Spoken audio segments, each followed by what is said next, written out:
Hi, I'm Joseph Gauta, MD. I'm a urogynecologist in Naples, Florida.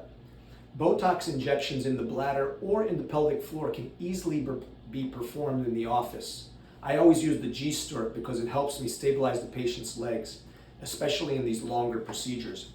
Botox pelvic floor injections are done for levator, ani, and pelvic floor muscle spasms, usually in patients with chronic pelvic pain, but it can also be performed in patients with chronic constipation, urethral spasms, and other things in patients, and when patients have failed more conservative measures.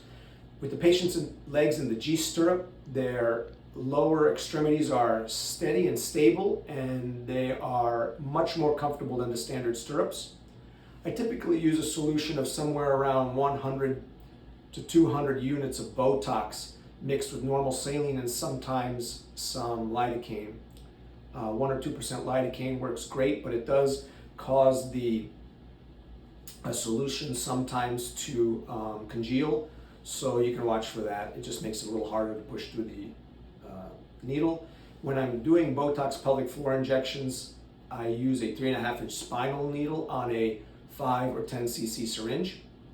When we're performing Botox injections in the bladder for overactive bladder and urge urinary incontinence in people who have failed conservative therapies, I typically use a Labary flexible adjustable needle, and I typically use somewhere between 100 and 200 units of Botox diluted with 2 to 3 cc's of normal saline, or diluted with 1% lidocaine, using 2 to 3 cc's of that.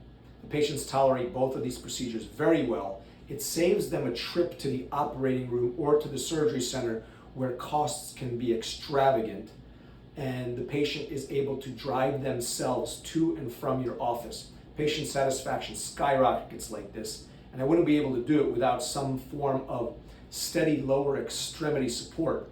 That's why I can get all these things done in the office with the GStirrups.